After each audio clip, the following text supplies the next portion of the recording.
Saya pernah berpikir bahwa hidup saya sudah sempurna sebagai seorang ayah.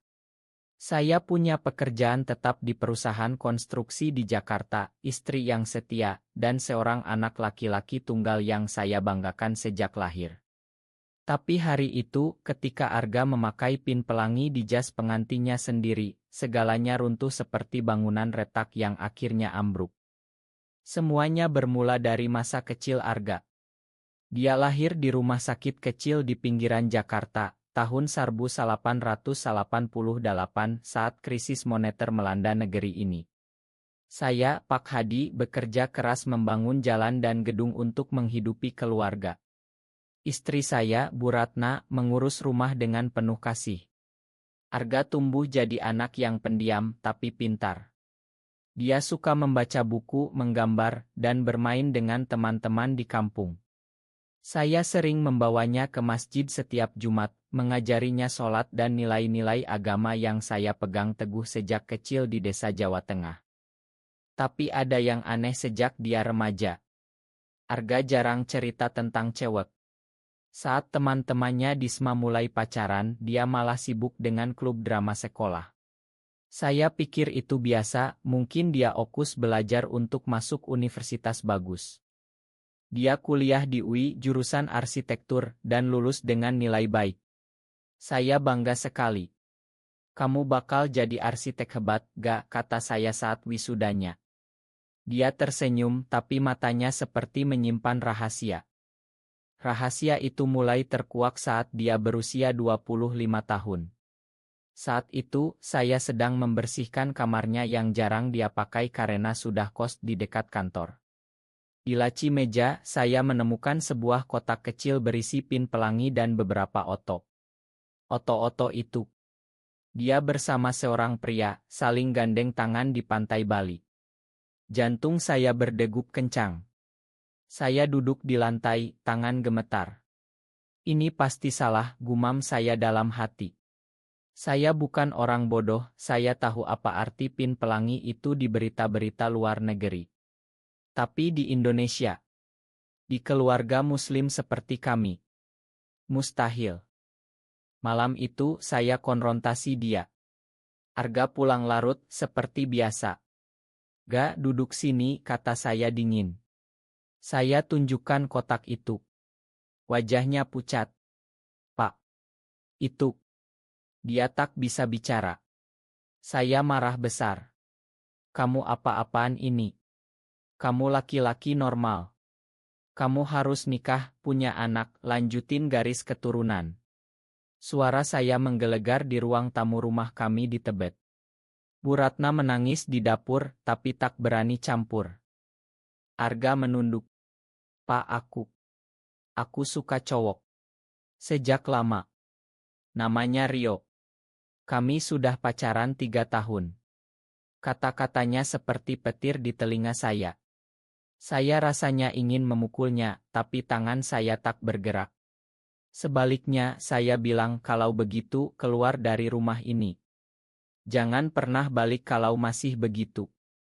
Dia menangis, tapi pergi malam itu juga. Sejak saat itu, hubungan kami retak. Arga pindah ke apartemen kecil di Kemang bersama Rio. Dia tetap kirim uang bulanan untuk ibunya, tapi tak pernah telepon saya. Saya pura-pura tak peduli, tapi setiap malam saya gelisah.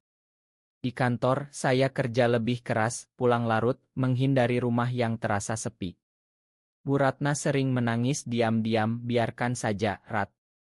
Dia bakal sadar sendiri, kata saya, tapi hati saya tahu itu bohong. 5 tahun berlalu. Arga sukses jadi arsitek muda di Irma Besar. Dia desain beberapa gedung modern di Jakarta Selatan.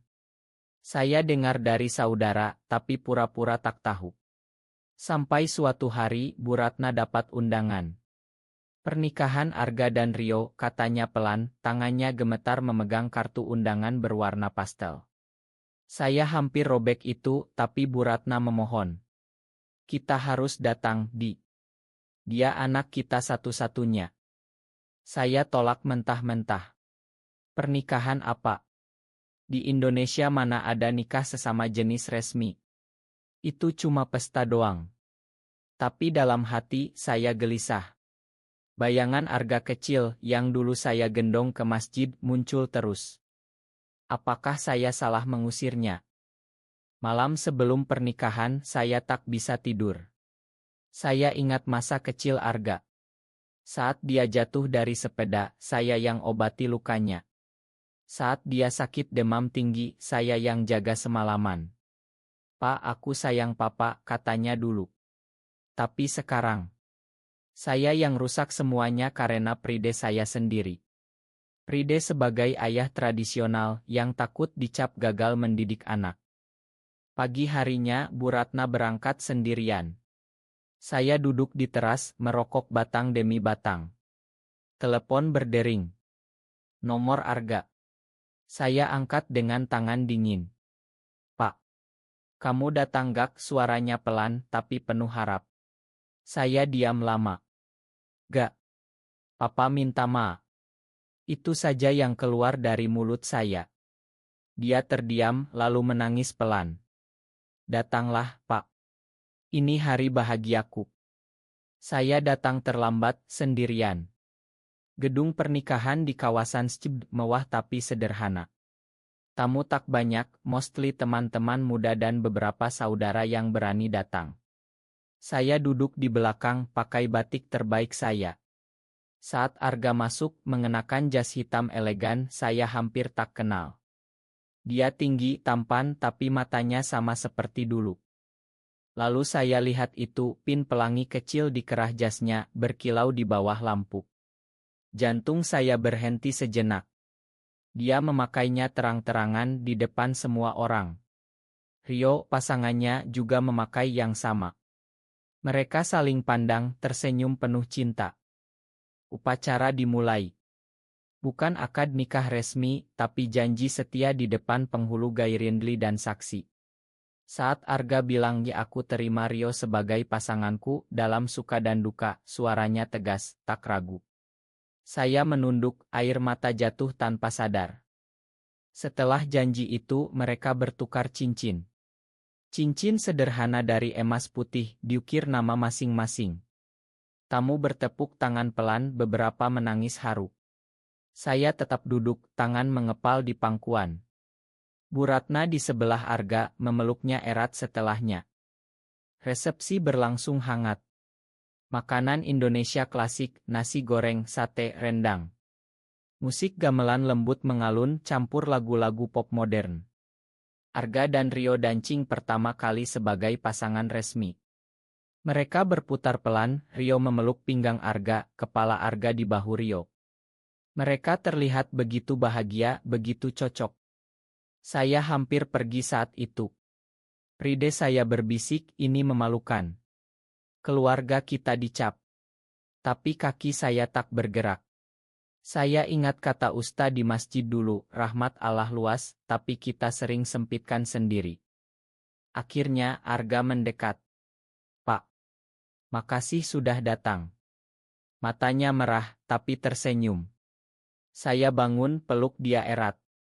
Bau parumnya sama seperti dulu. "Makan papa, nak," bisik saya. Dia mengangguk, menangis di dada saya. Rio mendekat, hormat. "Om Hadi, terima kasih."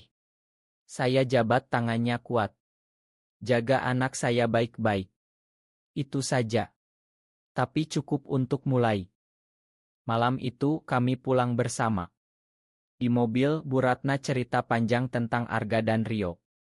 Mereka ketemu di proyek arsitektur, Rio engineer struktur. Mereka saling dukung saat pandemi, saat Arga depresi karena saya usir dia. Dia tak pernah benci papa, Dia cuma sedih, kata Bu Ratna. Sejak hari itu, hidup berubah pelan. Arga sering pulang bawa Rio. Kami makan malam bersama, bicara tentang kerja, tentang desain gedung baru. Saya belajar dengar cerita mereka. Tentang diskriminasi di kantor, tentang teman yang menjauh, tentang harapan mereka punya anak adopsi suatu hari. Tapi konflik tak hilang begitu saja. Saudara-saudara di kampung dengar kabar.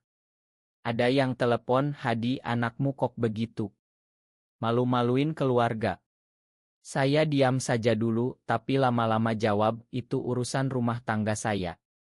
Tapi dalam hati, saya masih bergulat. Malam-malam, saya baca Al-Quran, cari ayat tentang kasih sayang. Tentang Nabi Lut, ya, tapi juga tentang rahmat. Suatu hari, Arga sakit parah. Demam tinggi masuk reskarena coid harian baru. Saya dan Bu Ratna jaga bergantian dengan Rio. Di ruang tunggu, Rio cerita panjang. Om, Arga pernah mau bunuh diri waktu Om usir dia. Aku yang selamatkan. Kata-katanya seperti pisau. Saya menangis diam-diam. Saat Arga sembuh, saya bilang, Papa bangga sama kamu. Kamu kuat. Dia peluk saya lama. Hubungan kami semakin dekat. Mereka ajak kami liburan ke Yogyakarta, ke rumah baru mereka di pinggiran. Rumah sederhana, tapi penuh cinta. Ada taman kecil, Arga tanam bunga pelangi. Tapi badai datang lagi. Tetangga baru pindah, keluarga religius keras. Mereka sebarkan gosip. Rumah itu penghuni dosa. Arga dan Rio dapat ancaman anonim. Saya marah besar. Pertama kali, saya bela mereka terang-terangan. Saya datang ke RT, bilang anak saya dan menantunya orang baik. Mereka hormat tetangga, bayar iuran tepat waktu. Urusan pribadi mereka, urusan Tuhan. Itu momen saya sadar, saya sudah berubah. Pride lama saya runtuh, diganti pride baru sebagai ayah yang menerima anak apa adanya. Tahun-tahun berikutnya, Arga dan Rio semakin mapan. Mereka buka Irma Arsitektur sendiri, spesialis desain ramah lingkungan. Proyek mereka menang award nasional. Saya sering datang ke kantor mereka, bantu saran dari pengalaman konstruksi. Pak, kamu guru terbaik, kata Arga. Bu Ratna bahagia sekali. Dia punya menantu yang perhatian. Rio sering masak makanan kesukaan Bu Ratna, seperti gudeg Jogja. Tapi masyarakat Indonesia tak selalu ramah. Saat ada demo anti di Jakarta, Arga stres berat. Media ramai, politisi bicara. Papa takut kalau ada apa-apa sama kalian, kata saya suatu malam. Arga pegang tangan saya. Pak, kami sudah biasa. Tapi sekarang ada papa di sisi kami, itu cukup. Saya mulai baca buku tentang orientasi seksual. Dari perspektif psikologi, agama liberal, cerita orang tua lain. Saya sadar, ini bukan pilihan. Ini bawaan sejak lahir, seperti warna mata. Konflik terbesar datang saat kakek Arga, ayah saya, sakit keras di kampung. Kami pulang ke Jawa Tengah. Kakek tahu tentang Arga dari gosip. Hadi, anakmu rusak gara-gara kamu terlalu longgar di Jakarta, katanya lemah. Saya duduk di samping ranjang. Pak, Arga baik. Dia sukses, hormat orang tua. Orientasinya beda, tapi hatinya sama. Kakek diam lama. Sebelum meninggal, dia bilang bawa Arga kemari. Arga datang dengan Rio. Di pemakaman, mereka bantu angkat keranda. Saudara-saudara bisik-bisik, tapi Arga tegar. Malam tahlilan, Arga baca Yasin lantang. Beberapa saudara luluh. Pulang ke Jakarta, Arga bilang, Pak, makasih bela aku di depan keluarga besar. Saya peluk dia. Kamu anak papa selamanya. Mereka mulai proses adopsi anak. Sulit di Indonesia, tapi mereka gigih lewat jalur internasional. Akhirnya, mereka dapat bayi laki-laki dari panti asuhan, namanya Aditya. Saat Aditya lahir ulang di keluarga kami, saya gendong cucu pertama. Matanya hitam pekat, seperti Arga kecil. Ini garis keturunan kita, lanjut, kata saya tersenyum. Rio tertawa. Om, sekarang Om punya cucu dari menantu Gai. Saya angguk. Dan Papa bangga. Hidup tak sempurna. Masih ada pandangan miring, masih ada hari sulit. Tapi cinta keluarga kami lebih kuat. Aditya tumbuh cepat. Usia 5 tahun dia lincah, suka gambar seperti Arga. Kami sering ke masjid bersama. Saya ajari Aditya sholat, cerita Nabi. Arga dan Rio dukung penuh. Kami ingin dia punya akar agama kuat, kata mereka. Suatu hari Aditya tanya, kenapa aku punya dua papa? Saya deg-degan. Arga jawab pelan, karena papa Arga dan papa Rio saling cinta, dan Tuhan kasih kamu ke kami. Aditya angguk polos. Aku sayang dua-duanya. Hati saya hangat. Anak kecil ajarkan kami tentang penerimaan. Tapi konflik datang dari luar lagi. Sekolah Aditya, guru agama bilang hal-hal negatif tentang keluarga tidak normal. Aditya pulang nangis. Guru bilang keluarga aku salah. Arga marah, tapi kendalikan diri. Kami rapat keluarga. Saya yang datang ke sekolah. Anak saya dan cucu saya bahagia. Itu yang penting. Kalau ada diskriminasi, saya lapor ke dinas pendidikan. Guru minta maaf. Sekolah janji lebih sensitif. Pengalaman itu buat Arga tulis buku. Buku otobiografi tentang perjalanan sebagai gay muslim di Indonesia. Judulnya Pelangi di Balik Awan Hitam. Buku itu laris, banyak orang tua baca dan hubungi Arga, cerita anak mereka sama. Saya jadi pembicara di seminarnya. Pertama kali bicara publik. Saya dulu tolak anak saya karena takut malu. Tapi sekarang saya sadar malu itu kalau tak cinta anak apa adanya. Tamu menangis. Banyak peluk Arga setelahnya. Kehidupan kami jadi inspirasi. Media undang kami, tapi kami tolak yang sensasional. Kami pilih yang edukatif. Bu Ratna sakit kanker tahun lalu. Kami rawat bersama.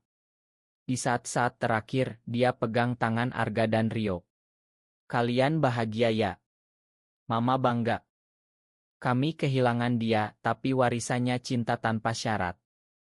Setelah Bu Ratna pergi, rumah terasa lebih sepi. Tapi Aditya bikin ramai. Dia panggil saya kakek, panggil Rio paman Rio dulu, tapi lama-lama papa Rio. Arga dan Rio semakin sukses. Irma mereka desain masjid modern di Bandung, ramah diabel dan lingkungan. Saya bangga lihat nama mereka di plakat. Saya pensiun, pindah ke rumah mereka di Bogor. Udara segar, jauh dari hiruk-pikuk Jakarta. Kami tanam sayur bersama, Aditya bantu siram. Suatu malam, kami duduk di teras. Arga pegang pin pelangi lamanya. Pak, dulu papa marah lihat ini. Saya tersenyum. Sekarang papa paham. Itu simbol keberanian kamu. Dia pasang pin itu di baju saya. Sekarang giliran papa pakai. Saya biarkan. Besoknya, saya pakai ke pengajian.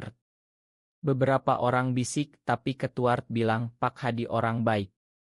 Urusan pribadi beliau. Perlahan tetangga terbiasa. Aditya mulai sekolah. Dia cerita punya teman yang punya dua ibu. Kayak aku punya dua papa, katanya bangga. Kami tertawa. Generasi baru lebih terbuka. Tapi tak semua mulus. Saat pemilu, isu dipanasin lagi. Ada ancaman ke Irma Arga. Polisi lindungi, tapi kami waspada. Saya bilang ke Arga, papa siap bela kalian sampai akhir. Dia peluk saya. Papa sudah bela kami sejak hari pernikahan itu. Kini, 10 tahun setelah pernikahan itu, kami bahagia. Aditya remaja, pintar, suka sepak bola. Dia tahu orientasi papanya dan bangga. Aku akan jadi arsitek seperti Papa Arga, tapi juga aktif seperti kalian, katanya. Saya tua sekarang, rambut putih semua. Tapi hati tenang. Saya sering cerita ke cucu tentang perjalanan kami. Tentang bagaimana pride lama saya hampir hancurkan keluarga, tapi cinta menang. Di hari ulang tahun pernikahan Arga dan Rio ke-10, kami pesta kecil. Hanya keluarga dan teman dekat. Arga pakai pin pelangi lagi, Rio juga. Aditya pasang yang baru. Saya angkat gelas. Untuk keluarga kita. Yang tak sempurna, tapi penuh cinta. Mereka toast. Air mata haru. Malam itu, saya duduk sendirian di taman. Lihat bintang. Ingat Bu Ratna. Rat, kita berhasil ya. Anak kita bahagia. Angin sepoi jawab pelan. Saya sadar, menyembunyikan pride lama saya dulu salah. Tapi membiarkan Arga pakai pin pelangi terang-terangan di hari bahagianya, itu awal dari penerimaan sejati. Di Indonesia yang masih bergulat dengan perbedaan, keluarga kecil kami jadi bukti, cinta tak kenal batas. Rahmat Tuhan lebih luas dari prasangka manusia. Dan saya, ayah yang dulu keras, kini belajar bahwa keberanian sejati adalah menerima anak apa adanya. Pin pelangi itu kini saya simpan di dompet. Simbol perjalanan panjang kami menuju damai.